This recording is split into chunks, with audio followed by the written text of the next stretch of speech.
জিম্বাবুয়ের বিপক্ষে ব্যাট হাতে একেবারেই অপ্রতিরোধ্য ইয়ান মুল্ডার। প্রথম টেস্টের দ্বিতীয় ইনিংসে সেঞ্চুরির পর এবার দ্বিতীয় টেস্টের প্রথম ইনিংসে তুলে নিলেন দ্বিশতক। সেই সাথে অধিনায়ক হিসেবে গড়লেন অনন্য এক রেকর্ড।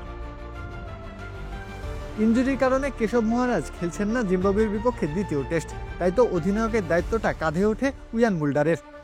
আর দায়িত্ব পাওয়ার প্রথম ম্যাচে বাজিমাত করলেন। প্রথম দিনের শুরুতে কিছুটা চাপে পড়ে গিয়েছিল দক্ষিণ আফ্রিকা।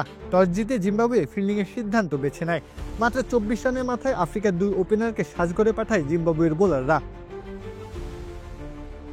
তবে এরপর মুল্ডার যেন ক্রিজে আসেন সবকিছু পাল্টে দিতে। বেডিংহামকে সাথে নিয়ে 184 রানের বিশাল জুটিও গড়েন। 82 রানের মাথায় বেডিংহাম ফিরে গেলেও মুল্ডার যেন জিম্বাবুয়ের দুঃস্বপ্ন হয়ে দাঁড়ায়। আর এটা ওইটা না, কাপড় ধোয়ার একটাই সলিউশন, চাকা অল ইন ওয়ান। 116 বলেই তুলে নেন দুর্দান্ত এক শতক। তবে এরপর আরো ভয়ঙ্কর হয়ে উঠতে থাকেন বোলারদের বিপক্ষে। 167 বলে 150, 214 বলে 200, এক প্রকার ছেলে খেলায় মেতে উঠলেন যেন। কোনো কিছুতেই তাকে আটকানো যায়নি। বোলারদের কোনো প্ল্যানও এদিন কাজে আসেনি। মুল্ডারা সব রেকর্ড ভেঙে গুড়িয়ে দিতেই যেন মাঠে নেমেছিলেন। টেস্ট ইতিহাসের তৃতীয় প্লেয়ার যিনি অধিনায়ক হিসেবে প্রথম ম্যাচে নেমেই দ্বিশতক হাঁকিয়েছেন। এই ইনিংসের সুবাদে আরও এক রেকর্ড গড়েছেন তিনি।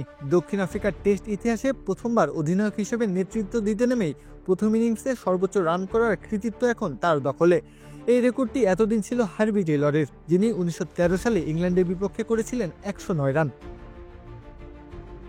তাই তো অনন্য, অনবদ্য, অপ্রতিরোধ্য সব বিশেষণই যেন আজ কুর্নিশ জানাচ্ছে মুল্ডারের এই ইনিংসকে। প্রত্যাহ কাব্য, খেলা 71।